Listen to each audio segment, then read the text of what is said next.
இந்த மாதிரி திராவிட கட்சியில் இருக்கவங்க, பெரியாரோடைய கட்சியை ஃபாலோ பண்ணக்கூடியவங்க யாரும் எந்த தாலி கட்டுற விஷயத்துக்கும் நிகழ்ச்சியில் கலந்துக்க கூடாதுன்னு பகிரங்கமாக அறிவிப்பு கொடுக்க முடியுமா?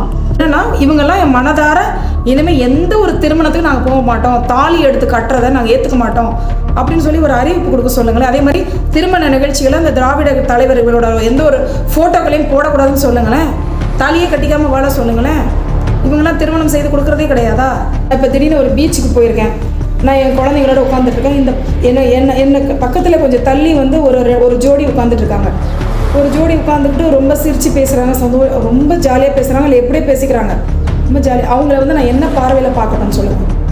இந்த பெண்ணை அந்த ஆணும் வந்து அந்த அடையாளம் எதுவும் இல்லாமல் இருக்கும் பொழுது அந்த பெண்ணை வந்து மற்ற ஆடவன் நீ பார்க்கக்கூடிய விதம் எப்படி? போகிற இடத்துல சண்டை பிடிச்சிட்டு வேண்டியதான். மூட நம்பிக்கைன்னு சொல்கிறவங்க இதே மாதிரி அவங்க பின்பற்றக்கூடிய அந்த அடையாளத்தை, அவங்களோட கருப்பு சட்டையை எல்லா இடத்துக்கும் அணிஞ்சிட்டு போகிறது உண்டா? திராவிட கொள்கையில் தான் நான் இருக்கேன் அப்படின்னு சொல்லி இருக்கக்கூடிய முதல்வர் அவர்கள் கூட அதே கருப்பு சட்டையை அணிஞ்சிக்கிட்டு போய் எல்லா இடத்துக்கும் எப்போவுமே கருப்பு சட்டையை அணிஞ்சிக்கிட்டுலாம் இருக்கிறது கிடையாது. ஒரு விஷயத்தை எடுத்து அதை வந்து குறை சொல்கிறீங்க, சட்டத்தின் முன்னாடி கொண்டு போகணும்னு நிற்கிறீங்கன்னா எந்த மதத்தின் அடிப்படையில் நிற்காதீங்க, எந்த ஒரு பிரிவின் அடிப்படையில் நிற்காதீங்க. தனித்து நின்று எல்லாத்தையும் சுட்டி காட்டுங்க, எல்லாரும் வரவேற்போம். பாரபட்சத்தோடு நடக்கும்போது கண்டிப்பாக நாங்கள் கேள்வி கேட்போம். ஒன்று எல்லாமே மூட நம்பிக்கைகள்னு சொல்லிட்டு ஒட்டுமொத்தமாக சொல்லணும். எல்லா மதத்தையுமே நீங்கள் சொல்லிட்டு போங்க. எல்லா மதத்தையுமே நீங்கள் எத்தனை மதங்கள் இருக்கோ அதில் என்னென்ன இருக்கோ எல்லாத்தையும் சுட்டி காட்டு, தனியாக நின்று சொல்லுங்கள். அதை விட்டு நீங்கள் ஒரே ஒரு மதத்தை மட்டும் நீங்கள் ஃபோக்கஸ் பண்ணி அதே குறை சொல்கிறதுன்றது வந்து நீங்கள் எப்படி திராவிட கொள்கைகளை வந்து நீங்கள் ஃபாலோ பண்ணுறீங்க நான் ஏற்றுக்க முடியும்? எல்லா மதத்தையும் சொல்கிறதுக்கு வந்து இவங்களுக்கு வந்து தயக்கம் இருக்குது, அந்த தயக்கம் இருக்குது. ஆனால் இந்த இந்து மதத்தை மட்டும் குறைச்சி சொல்கிறத வந்து நான் எந்த விதத்துலையும் நான் ஏற்றுக்க முடியாது. அப்படி சொல்லக்கூடியவர்கள் உண்மையிலேயே திராவிட கொள்கைகளை ஃபாலோ பண்ணுறவங்க இல்லை. இது வந்து மூட நம்பிக்கைகள் எப்படியெல்லாம் வந்து சொல்கிறவங்க இவங்களால தான் இன்றைக்கி வந்து கோவில்கள் வந்து உலகத்திலேயே கோவில்களின் நகரமாக இருந்ததெல்லாம் இன்றைக்கி வந்து பல ஆயிரம் கோவில்கள் வந்து வழிபடப்படாமல் மூடி கிடக்கு, சிதைஞ்சு கிடக்கு. ஆனால் மருத்துவமனைகள் தெருக்கு தெரு பல வந்திருக்கு அப்படின்றத யாரும் மறந்துட வேணாம். ஆனால் மலை உச்சியில் நம்ம போகும்பொழுது அங்கே பிராணசக்தி குறைவாக இருக்கும். அந்த பிராணசக்தியை தயாரிக்கக்கூடிய அளவுக்கு உடல் வலிமையை வந்து இந்த திருப்பதியில் கொடுக்கக்கூடிய பிரசாதமாக வழங்கக்கூடிய அந்த லட்டு செய்துன்றாங்க. பெண்ணுக்கு தாலி எந்த அளவுக்கு முக்கியம், சுயமரியாதை திருமணத்தை தாலி அவசியம் இல்லைன்னு சொல்லிட்டாங்க. அப்படி தாலி இல்லாமல் ஒரு பெண் வாழ முடியுமா? அப்படி வாழ்ந்தால் அந்த பெண்ணுடைய கண்ணோட்டம், மற்றவங்களுடைய கண் பார்வை கண்ணோட்டங்கள் எப்படி இருக்கும் சார்? அதாவது நான் வந்து பாரம்பரியமான இந்திய நாட்டில் பிறந்திருக்கேன். நான் வந்து பார்த்து பழகுனதெல்லாம் வந்து தாலி அணிதல், காலில் மெட்டி அணிதல், அந்த திருமணம் ஆனதுக்கான அந்த அடையாளங்களை அணிதல், இந்த மாதிரி தான் நான் பார்த்து பழகியிருக்கேன். நான் இப்போ திடீர்னு ஒரு பீச்சுக்கு போயிருக்கேன், நான் என் குழந்தைங்களோட உட்காந்துட்ருக்கேன். இந்த என்ன பக்கத்தில் கொஞ்சம் தள்ளி வந்து ஒரு ஜோடி உட்காந்துட்ருக்காங்க. ஒரு ஜோடி உட்காந்துக்கிட்டு ரொம்ப சிரித்து பேசுகிறாங்க, ரொம்ப ஜாலியாக பேசுகிறாங்க, இல்லை எப்படியே பேசிக்கிறாங்க, ரொம்ப ஜாலியாக. அவங்கள வந்து நான் என்ன பார்வையில் பார்க்கட்டும்னு சொல்லுங்கள். அவங்க வந்து ஒரு காதலர்கள் நினச்சிக்கிறதா, இல்லை இவங்க திருமணம் ஆனவங்க நினச்சிக்கிறதா, திருமணம் ஆகாதவங்க நினச்சா, இல்லை சுயமரியாதை திருமணம் செஞ்சுக்கிட்டாங்கன்னு நான் எந்த வகையில் அவங்கள நான் முடிவு பண்ணுறது? யாரை ஒரு போலீஸே போகிறாங்க, ஒருத்தர் உட்காந்துட்ருக்காங்க, இல்லை அந்த இடத்துல ஒரு கொலையோ நடந்திருக்கு, ஏதோ ஒரு நடக்கக்கூடாத சம்பவம் நடந்திருக்கு, அங்கே இருக்கவங்களாம் அப்புறப்படுத்தினா அவங்க வந்திருக்கவங்க கணவன் மனைவியாக இருக்கட்டும், எதை வச்சு முடிவு பண்ணுவாங்க? ஒரு திருமண அடையாளம் அப்படின்றது வந்து அவங்கள பார்க்கும் பொழுது மரியாதையோடு பார்க்க வைக்குது. ஒரு திருமண அடையாளம் அப்படின்றது வந்து திருமணம் பார்க்கும் பொழுதே இது வந்து இந்திய நாடு, இந்த நாட்டோட கலாச்சாரம், இது வந்து உலகத்திலேயே முன்னோடிகள். நம்ம இப்படி தான் சொல்லி நம்ம பழகி வளர்ந்துட்டோம். சும்மா ஏதோ மாத்திரங்க மூலையில் பேசிகிட்டு இருக்கலாம். அதே போல் வந்து நம்ம ஒரு பேருந்துலேயே போகிறோம், நம்ம எதில் ஒரு ஜோடி உட்காந்துட்டு இருக்காங்க, இல்லை ட்ரெயினில் போகிறோம், உட்காந்து பேசிட்டு வராங்க, நம்ம குழந்தைங்களோட இருக்கோம். இதே புதுமண தம்பதிகள் அந்த அடையாளம் இருந்தால் நம்ம அவங்கள பார்க்குற பார்வை வந்து நம்ம திருப்பிப்போம். சின்னஞ்சிறுசுங்க அப்படின்னு சொல்லி நம்ம திரும்ப கல்யாணம் ஆனவங்க போல நம்ம திருப்பிப்போம். இதே வந்து அவங்க எந்த அடையாளம்னா நான் என்னென்ன அவங்கள முடிவு பண்ணுறது? நான் போய் கேட்கணுமா? நீங்கள் என்ன இல்லை இவங்களோட செய்கைகள் அத்துமீறி ஏதோ இருக்கும்பொழுது என்னோட கோபத்தை நான் அவங்கள வெளிக்காட்ட முடியுமா? முடியாது. ஸோ திருமண அடையாளங்கள்ன்றது மற்றவங்க முன்னிலையில் வந்து ஒரு திருமணமான தம்பதிகளை மரியாதைக்குரியதாக உட்படுத்தும். ஒரு திருமணம் ஒரு சின்ன அடையாளம், ஏன் அடையாளம்? அந்த காலத்தில் வந்து ஆண்களை மெட்டி போட்டிருக்காங்க. இப்போ இதெல்லாம் சொல்லி இது பண்ணி இன்னமும் திருமணம் ஆகும் பொழுது மணமகனுக்கு வந்து மெட்டி போடுறாங்க. மெட்டி போட்டுட்டு மணமகளுக்கு மெட்டி போடுறாங்க. வழக்கம் இருந்துகிட்ருக்கு, இல்லாமலாம் இல்லை. ஏதோ நாகரிகத்தை அடிப்படையில் ஒவ்வொருத்தர் பண்ணி போயினாலும் இருக்குதா இல்லையா அடையாளம். ஆனால் அது அட்லீஸ்ட் அந்த கணவன் அந்த மணமகன் போடலைனாலும் அந்த அவள் கூட வரக்கூடிய அந்த துணைவி அந்த மனைவி போடும் பொழுது பார்த்தீங்கன்னா அது வந்து மரியாதையோடு பார்க்கப்படுது. அதை விட்டுட்டு நான் எதுவுமே போடலை, நான் எந்த அடையாளமே பண்ணிக்கலை அப்படின்னு சொன்னால் எனக்கே நானே வந்து என்னுடைய காலில் சில நாள் ஒரு காயம் இருந்ததால் நான் மெட்டியை கழட்டிட்டேன். பட் எனக்கு வந்து 4 பேர் முன்னிலையில் போகும்பொழுது வந்து ஒரு ஒரு அச்சத்தை ஒரு சங்கடத்தை உருவாக்குது. ஏன்னா பார்த்து பழகி இதெல்லாம் வந்து பாரம்பரியம். பசுமரத்தில் ஆணி அடித்த போல் இந்தியாவோட கலாச்சாரத்தோடு ஒன்றி போனது. இதை வந்து நீங்கள் மாற்றிட்டு நீங்கள் எப்படி வைக்க போகிறீங்க? சுயமரியாதை திருமணம் எந்த அடையாளமும் இல்லை, பார்க்க வைக்க போகிறோம். அதே வந்து இந்த பெண்ணும் அந்த ஆணும் வந்து அந்த அடையாளம் எதுவும் இல்லாமல் இருக்கும் பொழுது அந்த பெண்ணை வந்து மற்ற ஆடவன் பார்க்கக்கூடிய விதம் எப்படி? போகிற இடத்துல சண்டை பிடிச்சிட்டு இருக்க வேண்டியதான். ஸோ அவள் மனமானவள், அவனுக்குரியவள் அப்படின்ற ஒரு அங்கீகாரத்தை, அவனுக்குரியவள் அவளுக்குரியவன் அவன் அப்படின்றத ஒருவனுக்கு ஒருத்தின்றத அவங்க திருமணம் ஆன பிறகு அவங்களுக்கு கடைசி வரைக்கும் நிலைநிறுத்தக்கூடியதாக தான் இந்த திருமண அடையாளங்கள். தாலின்றது, மெட்டின்றது, மேலே வந்து குங்குமம் அணிதல். ஒவ்வொருத்தரும் ஒவ்வொரு மாதிரி. வடநாட்டவர்களும் மேலே குங்குமம் வைப்பாங்க, அந்த கழுத்தில் கருகுமணி போட்டு மணி போல போடுவோம். ஒவ்வொருத்தரும் திருமண அடையாளங்கள்லாம் அவங்கவுங்க வாழ்ந்த பகுதிகளில் இருந்து அதை வந்து இன்னைக்கு வரைக்கும் ஃபாலோ பண்ணிட்டு வராங்க. அந்த இல்லாமல் போகும் பொழுது எந்த அடையாளமுமே இல்லாமல் அவங்க வந்து வெளியில் வந்து பப்ளிக்கில் வந்து ஒரு மாதிரி பிஹேவ் பண்ணாங்கன்னா அவங்கள பார்க்கக்கூடிய பார்வை வேற, அவங்களுக்கு கிடைக்கக்கூடிய மரியாதை வேறையாக தான் இருக்கும். இதை தான் அவங்க மூட நம்பிக்கைன்னு சொல்கிறாங்க. மூட நம்பிக்கைன்னு சொல்கிறவங்க சும்மா ஒரு மேடை ஏறி சொல்கிறாங்களே தவிர, மூட நம்பிக்கைன்னு சொல்கிறவங்க இதே மாதிரி அவங்க பின்பற்றக்கூடிய அது அடையாளத்தை, அவங்களோட கருப்பு சட்டையை எல்லா இடத்துக்கும் அணிஞ்சிட்டு போகிறது உண்டா? திராவிட கொள்கையில் தான் நான் இருக்கேன் அப்படின்னு சொல்லி இருக்கக்கூடிய இன்றைய முதல்வர் அவர்கள் கூட அதே கருப்பு சட்டையை அணிஞ்சிக்கிட்டு போய் எல்லா இடத்துக்கும் எப்போவுமே கருப்பு சட்டையை அணிஞ்சிக்கிட்டுலாம் இருக்கிறது கிடையாது. ஸோ வந்து அதே போல் திருமணம் இந்த மாதிரி விசேஷத்தில் நம்ம தாலி கட்டுற இடத்துல தாலி கட்டக்கூடாதுன்னு சொல்ல முடியுமா? சொல்ல முடியாது. அதான் சொல்கிறேனே, இவங்கெல்லாம் வந்து எப்படி சொல்கிறது, ஒரு தீனி போடக்கூடியவர்கள் இருக்கும் பொழுது தீனி பெறக்கூடியவர்கள் என்ன வேணாலும் பேசுவாங்க சார். இது வந்து கலாச்சாரம், இது வந்து இந்த மண்ணோடு ஒன்றி போனது. நீங்கள் எங்கே போனாலும், எந்த உலக நாடுகளுக்கு போனாலும் இந்த மண்ணோட கலாச்சாரத்தோட அடையாளங்கள் தான் இன்றைக்கி வரைக்கும் இருந்துகிட்ருக்கே தவிர இந்த மாதிரி இடையில வந்ததெல்லாம் இல்லை. அதை வந்து இந்திய மண்ணை பொறுத்தவரை அனைவரும் எல்லா உயிர்களிடத்திலும் இறைவன் இருக்கிறான், எல்லா உயிர்களிடத்தும் அன்பை காட்டு, மரத்துக்கும் உயிர் உண்டு. ஒரு சாதாரண ஒரு கன்று குட்டிக்கும் அதுக்கும் உயிர் உண்டு, அதையும் சம உயிராக பாவிக்கணும் அப்படின்னு சொல்லி ஒரு நீதியை வழங்கியவன் மனுநீதி சோழன். ஸோ நீதி பரிபாலனத்தில் பொறுத்த வரைக்கும் யாருக்கும் இங்கே பாடம் எடுக்க வேண்டிய அவசியமே இல்லை. அன்னைக்கு உடன்கட்டை ஏறுதல்ன்றது கூட பார்த்தீங்கன்னா மன்னர்களோட மன்னர்கள் இருந்தாங்க. மன்னர்களை வந்து அவங்கள வந்து கொல்லப்பட்ட பிறகு அவர்கள் மனைவியர்கள் வந்து பல சித்திரவதைகளுக்கு இன்னல்களுக்கு ஆளாக்கப்படுவார்கள் என்று அவர்களே விரும்பி உயிரை விட்டார்கள். அதன் பின்னர் அதை ஃபாலோ பண்ணி ஒரு சிலர் தவறுதலாக இருந்துக்கலாம், அது வந்து வேணாம் நீக்கப்பட்டது, வரவேற்கத்தக்கது. ஆனால் அது வந்து எல்லாராலையும் ஏற்றுக்கொள்ளப்பட்டது. இது இந்த மண்ணோட கலாச்சாரமாக இருந்தது. ஸோ மன்னர்கள் அந்த நாட்டை ஆண்ட மன்னர்களோட ராணிகள் வந்து அந்த மாதிரி அடைஞ்சிடக்கூடாது ஒரு காலகட்டத்தில் அதெல்லாம் பின்பற்றப்பட்டது, அது நீக்கம் செய்யப்பட்டது. இப்போ வந்து அந்த உடன்கட்டை ஏறும் பழக்கம் இந்திய மண்ணில் இல்லை. அதே போல் நீங்கள் ஒரு விஷயத்தை எடுத்து அதை வந்து குறை சொல்கிறீங்க, சட்டமன்ற கொண்டு போகணும்னு நினைக்கிறீங்கன்னா எந்த மதத்தின் அடிப்படையில் நிற்காதீங்க, எந்த ஒரு பிரிவின் அடிப்படையில் நிற்காதீங்க, தனித்து நின்று எல்லாத்தையும் சுட்டி காட்டுங்க. எல்லாரும் வரவேற்கிறோம். பாரபட்சத்தோடு நடக்கும்போது கண்டிப்பாக நாங்கள் கேள்வி கேட்போம். ஒரு மதத்தை மட்டும் அவங்க சுட்டி காட்டி செயல்படுறதா குற்றம் சாட்டுறீங்களா?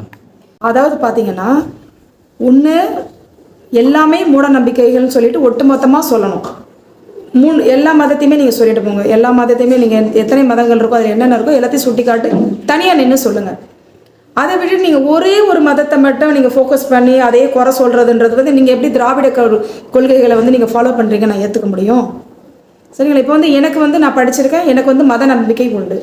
என்னுடைய வீட்டில் வந்து பார்த்திங்கன்னா நான் எல்லா தெய்வங்களும் சிவனை எல்லா வழியும் வழிபடுறேன். எங்கிட்ட வந்து என்னோடய பூஜை அறையில் மெக்காவோட புனித நீர் இருக்குது.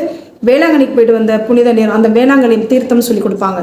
எல்லாமே வச்சு அதே போல் தேங்காய் எண்ணெய் எல்லாம் கொடுப்பாங்க வேளாங்கண்ணியில் பூஜை பண்ணது. ஸோ நான் வந்து எல்லா மதத்தையும் வணங்குறேன். இப்போ நான் வந்து இதை என்னுடைய இதில் சீர்தூக்கி பார்க்கும் பொழுது இதில் எது தவறு எது சரி அப்படின்றத வந்து என்னால் பேச முடியும். நான் என்ன இப்போ வந்து அந்த மொகரம் ஃபெஸ்டிவலில் பார்த்தீங்கன்னா பிளட்டெல்லாம் வரும் அந்த போகும்பொழுது. அப்போ வந்து அதே வந்து அவங்க இதை ஏற்றுக்கிட்டு செஞ்சுட்டு போகிறாங்க, யாரும் கட்டாயப்படுத்தி நீ இதை செய்யணும்னு சொல்லலை. அதே நேரத்தில் வேண்டிக்கணும்னு சொல்லிட்டு நாக்கில் அழகு அதை வேல் சொருகிறது, அதே போல் தீ மிதிக்கிறது. நான் கூட தீ மிதிச்சிருக்கேன். ஸோ அது வந்து என்னுடைய அம்மாவுடைய ஊரில் பார்த்தீங்கன்னா சின்ன குழந்தை எல்லாம் அந்த ஊரில் பிறந்தவங்க அத்தனை பேருமே பூ இறங்குவாங்க, தீ மிதிக்கிறத பூ இறங்குவான்னு சொல்லுவாங்க. ஸோ அது வந்து காலகாலமாக விரும்பி அதிலே நிறைய வந்து அறிவியல் சார்ந்த உண்மைகள் இருக்குது. அதையும் வந்து இப்போ கண்டுபிடிச்சு சொல்லியிருக்காங்க. ஸோ அதை வந்து ஏற்றுக்கிறாங்க, யாரையும் வந்து இங்கே கட்டாயப்படுத்தி சொல்லலாம். ஆனால் நீங்கள் சொல்கிறவங்க வந்து ஒருதலை பட்சமாக ஏன் சொல்கிறீங்கன்னா எல்லாத்தையும் ஒட்டுமொத்தமாக சொல்லுங்கள், இல்லைன்னா சொல்லக்கூடாது. அதை விட்டுட்டு ஒரு தரப்பம் எல்லா மதத்தையும் சொல்கிறதுக்கு வந்து இவங்களுக்கு வந்து தயக்கம் இருக்குது, அந்த தயக்கம் இருக்குது. ஆனால் இந்த இந்து மதத்தை மட்டும் குறைச்சி சொல்கிறத வந்து நான் எந்த விதத்துலையும் நான் ஏற்றுக்க முடியாது. அப்படி சொல்லக்கூடியவர்கள் உண்மையிலேயே திராவிட கொள்கைகளை ஃபாலோ பண்ணுறவங்க இல்லை. நான் ஒரு மதத்தின் நம்பிக்கை இருக்குது, நான் வந்து அதை பேஸ் பண்ணி நான் சொல்கிறேன். ஆனால் இவங்களுக்கு ஒரு மதத்தின் மீது மட்டும்தான் நம்பிக்கை இல்லை. நமது முன்னோர்கள் வந்து ஏற்படுத்தின அந்த வழிமுறைகள் அனைத்துமே அறிவியல் தானே தவிர மூட நம்பிக்கை இல்லை. நிச்சயமாக. இப்போது அங்க பிரதட்சணை பண்ணுறாங்கன்னு சொல்கிறாங்க. ஆக்சுவலாக அங்க பிரதட்சணை பண்ணும்பொழுது வந்து அது வந்து ஒரு அக்குப்ரெஷர் ட்ரீட்மெண்ட்டுன்னு சொல்கிறாங்க. அதை செய்யும் பொழுது அங்க பிரச்சனை ஒரு கர்ப்பிணி பெண்ணை ஒன்றும் செய்ய வைக்க போகிறது கிடையாது. ரொம்ப வயது தளர்ந்த நோயாளிகள் ஒரு அப்படி கால் புண்ணு நடக்க முடியாது, அவங்களால முடியாதுன்றவங்களால அங்கே செய்ய சொல்கிறது இல்லை. அவங்க ஏதாவது வேண்டுதல் இருக்கும், அதை செய்யும் பொழுது இதை வந்து ஒரு விஷயம் தெரிஞ்சுக்கோங்க, இங்கே இருக்கக்கூடிய ஒவ்வொரு வேண்டுதல்களை நிறைவேற்றுவதும் சில அவங்களுக்கு கிடைத்த தீர்வுகளை அடிப்படையாக கொண்டு இந்த பெரியவங்க சொல்லுவாங்க, இதுவா நீங்கள் இதை வேண்டிக்கோங்கம்மான்னு சொல்லுவாங்க, இந்த பிரச்சனையா இதை வேண்டிக்கோங்கன்னு சொல்லுவாங்க. அதே போல் ஹார்ட்டில் பிளாக் இருக்குது சர்ஜரி பண்ணணும்னு சொன்ன ஒரு சிலர் எனக்கு தெரிஞ்சு சோளிங்கர் நரசிம்மர் மலையை ஏறி இறங்கும் பொழுது அந்த பிளாக் இல்லை அது சரியாயிடுச்சுன்னு சொல்லி நாங்கள் ஸ்கேன் எடுத்து தெரிஞ்சுக்கிட்டோம்லாம் சொல்லி நான் கேள்விப்பட்டிருக்கேன். ஸோ இது ஒரு மலை ஏறுதல் ட்ரக்கிங்னு சொல்லிட்டு ஃபாரினில் ஃபாலோ பண்ணுறாங்க. மலை ஏறுதல் ஒரு மலை உச்சியை நோக்கி நல்லா அந்த மூலிகை காற்றுகளை உள்வாங்கியவாறு நம்ம ஏறும்பொழுது நம்ம உடலில் ஏற்படக்கூடிய அந்த ரத்த ஓட்டம்ன்றது வந்து பல நோய்களுக்கு தீர்வளிக்கக்கூடியதாக இருக்குது. நானே வந்து ஒரு வழக்கறிஞராக நான் போகும்போது நிறைய எனக்கு மன உளைச்சல் இருக்குது. எனக்கு அந்த ஸ்ட்ரெஸ்ஸில் வந்து என்னால் வந்து வேறு எதுவுமே என்னால் வந்து இதுதான் அதுதான் செஞ்சுக்க முடியாது. ஒரு உடற்பயிற்சி தொடர்ந்து செய்கிறது, ஏன்னா எந்த நேரமும் நாங்கள் வந்து கிளைண்ட்டுக்கு பதில் சொல்ல வேண்டியது. ஆனால் இந்த மாதிரி அந்த மலை ஏறிட்டு வரும்போது நல்ல வித்தியாசம் தெரியுது. அது வந்து அது ஜீன்லேயே ரெக்கார்ட் ஆகி பெரியவங்க சொல்லி ஃபாலோ பண்ணப்பட்டு காலகாலமாக பல ஆயிரம் ஆண்டுகளை கடந்து தான் இந்த வேண்டுதல்கள் நிறைவேற்றுதல். இன்றைக்கி அதே போல் பார்த்திங்கன்னா ஊசித்துளை மருத்துவம்னு சொல்லிட்டு சீன மருத்துவம்னு சொல்லி இதெல்லாம் வந்து நம்ம காலத்தில் அந்த காலத்தில் இருந்தே இன்னைக்கு வரைக்கும் அந்த ஊசி துளை மருத்துவம்னு சொல்கிறாங்க பார்த்தீங்களா, அந்த அக்குப்ரெஷர் ட்ரீட்மெண்ட், இதெல்லாம் வந்து என்னென்னு கேட்டிங்கன்னா இது மூலம் நம்மளுக்கு கிடைக்குது. அதையும் தாண்டி காதில் வந்து காது குத்துறது, மூக்கு குத்துறது. பெண்களுக்கு வந்து மூக்கு குத்துங்கன்றது கண் பார்வை நுட்பமாக இருக்கும். ஏன்னா பெண்ணுக்கு வந்து நிச்சயமாக கண் பார்வை நுட்பமாக இருக்கணும். பெண்கள் தான் இந்த குடும்பத்தை எல்லாம் பார்த்துக்கிறோம். அரிசி சுத்தம் பண்ணுறது, அதே போல் காய்களை நறுக்கிறது, சமைக்கிறது, இதெல்லாம் செய்யும் பொழுது பார்வை நுட்பமாக இருக்கும். அப்படின்றத மூக்கு குத்துறோம். அதே போல் காதும் அதே போல் கோபம் தனியோன்னு சொல்லுவாங்க. அதே போல் காது குத்தும் போதும் பார்த்தீங்கன்னா பார்வை நல்லா நுட்பமாக இருக்கும்னு நிறைய வகையாக போட்டுக்கிறாங்க. அதில் நம்ம உடம்புலேயே வந்து நம்ம புத்தி கூர்மையை தூண்டக்கூடியதாக காது நரம்புகள் இருக்குது.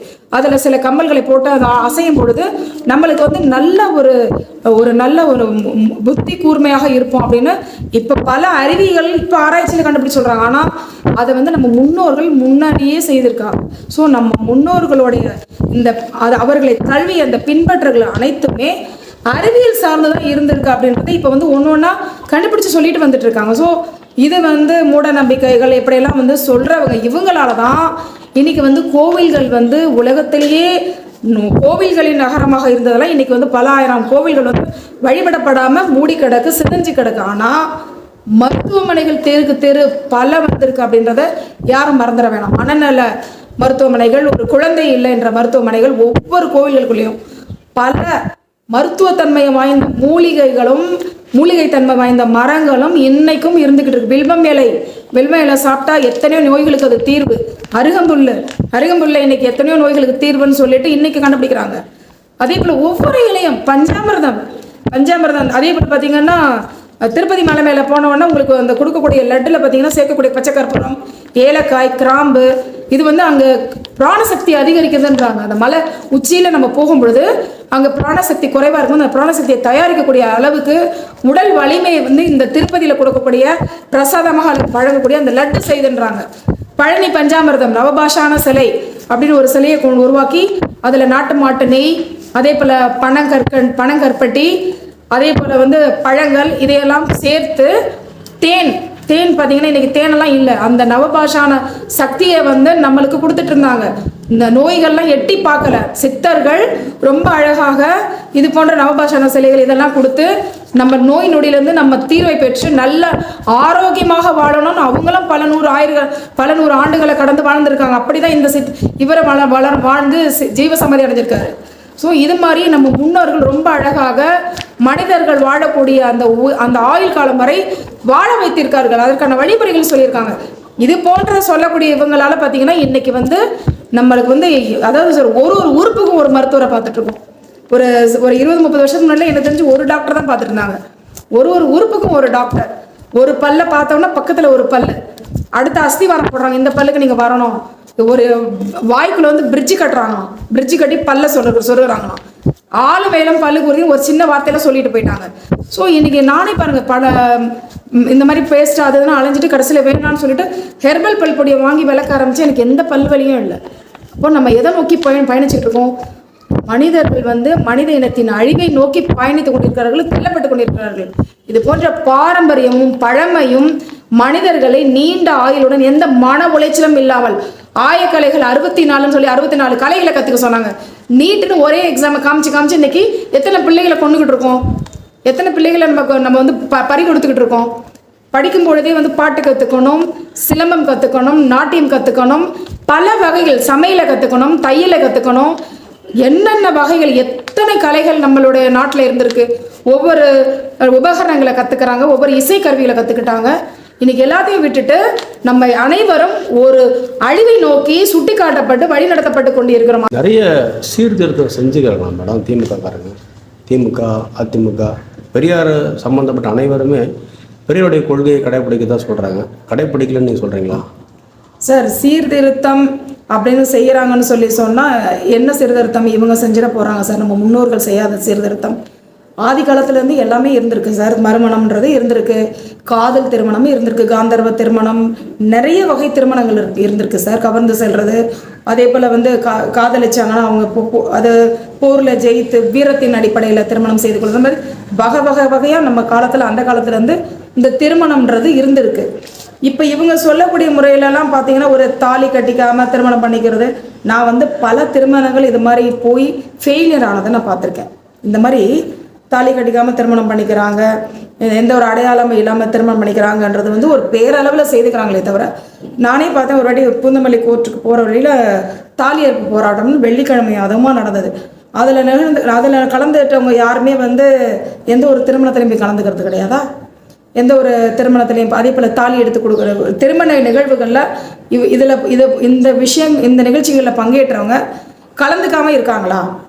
ஸோ அப்படி என்னன்னா இவங்கெல்லாம் என் மனதார இனிமேல் எந்த ஒரு திருமணத்துக்கு நாங்கள் போக மாட்டோம், தாலி எடுத்து கட்டுறதை நாங்கள் ஏற்றுக்க மாட்டோம் அப்படின்னு சொல்லி ஒரு அறிவிப்பு கொடுக்க சொல்லுங்களேன். அதே மாதிரி திருமண நிகழ்ச்சிகளை அந்த திராவிட தலைவர்களோட எந்த ஒரு ஃபோட்டோக்களையும் போடக்கூடாதுன்னு சொல்லுங்களேன். தாலியை கட்டிக்காமல் வாழ சொல்லுங்களேன். இவங்கெல்லாம் திருமணம் செய்து கொடுக்குறதே கிடையாதா? இன்றைக்குமே வந்து ஒரு திருமணம் செய்து கொள்ள போகிறதுக்கு முன்னாடி வந்து பொண்ணை பார்க்கலாம், பேசலாம், இவ்வளோ தானே தவிர ஃபோட்டோவை கூட கொடுக்க மாட்டாங்க. இன்னமும் இந்த மாதிரி முறைகள்லாம் இருந்துக்கிட்டு. ஸோ இதெல்லாம் வந்து காலகாலமாக இந்த இந்திய நாட்டோட பாரம்பரியமாக கலாச்சாரமாக ஃபாலோ பண்ணிக்கிட்டு தான் வந்துட்டு இருக்காங்க. இவங்கெல்லாம் வந்து ஏதோ ஒரு மூலையில் முனகலாக இருக்காங்களே தவிர உண்மையாக வந்து செயல்படுறவங்க அந்த மாதிரி இல்லை அப்படின்றத நான் சொல்ல முடியும். ஏன்னா இது போன்ற தலைவர்களை நானே பல திருமணங்களில் பார்க்குறேன், வந்து கலந்துக்கிறாங்க. இவங்க வந்து இவங்களால அறிவிப்பு கொடுக்க முடியுமா? இந்த மாதிரி திராவிட கட்சியில் இருக்கவங்க, பெரியாருடைய கட்சியை ஃபாலோ பண்ணக்கூடியவங்க யாரும் எந்த தாலி கட்டுற விஷயத்துக்கும் நிகழ்ச்சியில கலந்துக்க கூடாதுன்னு பகிரங்கமாக அறிவிப்பு கொடுக்க முடியுமா?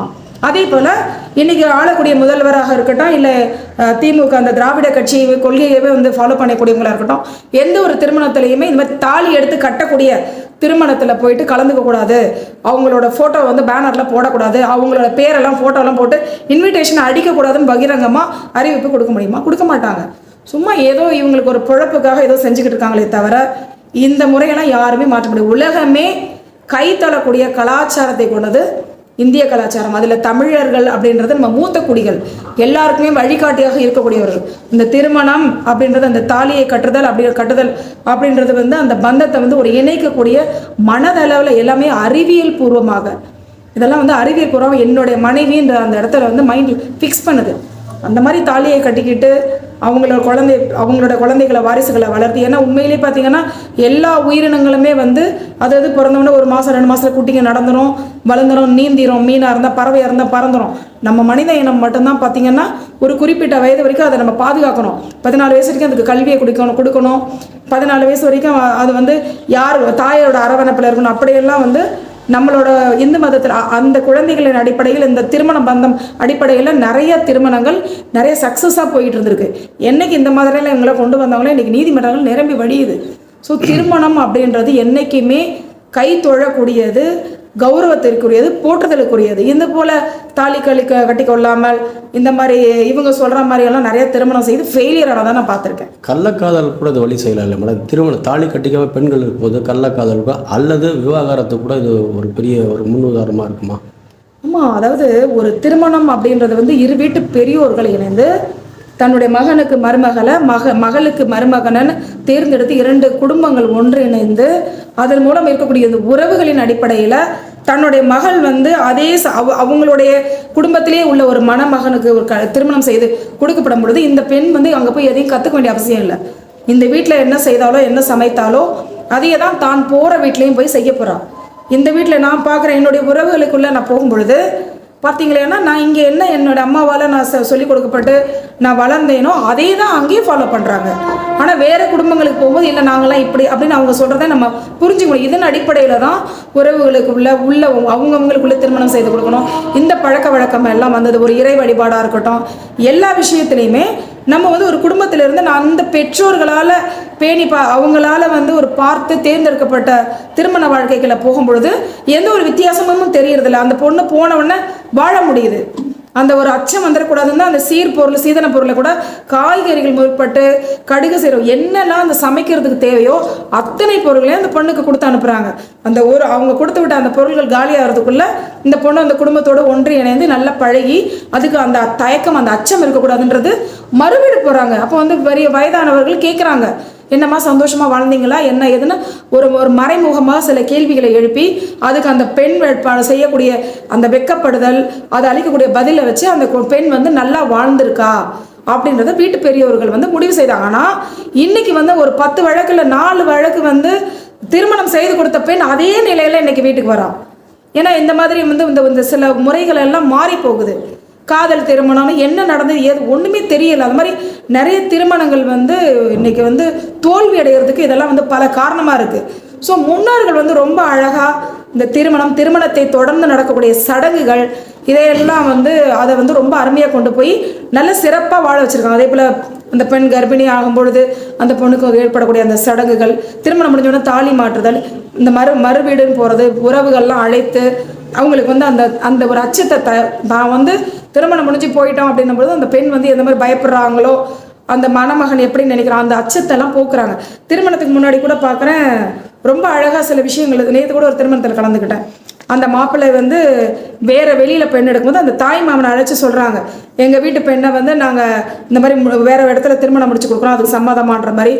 அவர் வந்து அதுக்கு ஏதோ ஒரு கோவிச்சுக்க மாதிரி இல்லை சரி சம்மதம்னு சொல்லி சந்தனத்தை பூசுகிற மாதிரி சில விஷயங்கள் அதெல்லாம் செய்து ரொம்ப அழகாக வந்து அந்த தான் எடுக்கலையே அந்த பெண்ணுன்னு கூட அவங்களுக்கு அந்த எண்ணம் வரக்கூடாதுன்னு அந்த ஒரு திருமணம் அந்த அத்தனை பெரியவங்களையும் அழைத்து அவங்க முன்னால ஒரு சடங்கு மாதிரி நடத்துகிறாங்க. ரொம்ப அழகாக இருக்குது அதை பார்க்க. அதே போல் அந்த மாப்பிள்ளைக்கு வந்து அந்த பெண்களை எல்லாம் வந்து அந்த ஆரத்தி எடுக்கும்போது அவங்களுக்கு சில விஷயங்கள்லாம் செய்யும் பொழுது அவர் சிரிக்கிறாரு. அந்த டிப்ரெஷன் இல்லாமல் திருமணத்தில் வந்து சில நேருக்கு ஏதோ ஒரு மன உளைச்சி ஒரு பயம் கூட இருந்தாலும் அந்த செய்யக்கூடிய சடங்குகள் வந்து பார்த்திங்கன்னா அந்த மணப்பெண் வீட்டார் வந்து செய்யும்போது அந்த சடங்கானது அவருக்கு இருக்கக்கூடிய ஒரு மன அழுத்தம் ஏதோ ஒரு தயக்கம் எல்லாத்தையும் வந்து அது போக்குது.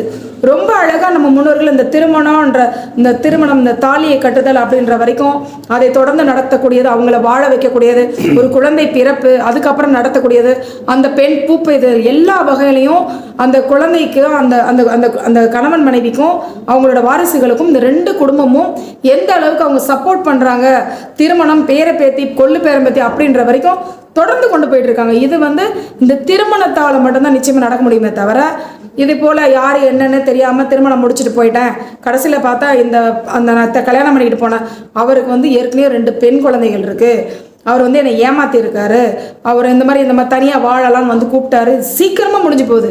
ஸோ இந்த திருமணம் 2 குடும்பங்கள் ஒருங்கிணைந்து இல்லை காதல் திருமணமாக கூட இருக்கும் 2 குடும்பங்கள் அவங்களோட ஆசைகளை பெற்று இல்லை திருமணமாக தாலியை கட்டி கொண்டு அவங்க வாழக்கூடிய அந்த முறையில் தான் அந்த பந்தம் தொடருது. இல்லைன்னா இந்த மாதிரி லிவிங் டுகெதர்னு சொல்கிறாங்க, நான் போகிறேன் நீ போகிறேன்னு அவங்க 2 பேரும் போகும்பொழுது இந்த குழந்தை என்ன ஆகும்?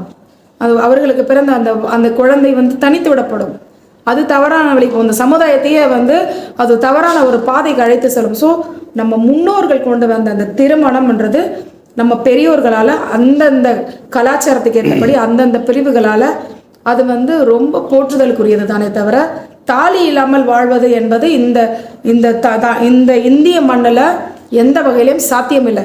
ஏதோ ஒரு மூலையில் இருக்கலாமே தவிர இதெல்லாம் தலையெடுத்து வர முடியாது. தாலி இல்லைன்னு சொன்னால் கணவன் இல்லைன்னு தான் நம்மள அதுக்கு அர்த்தமாகுது.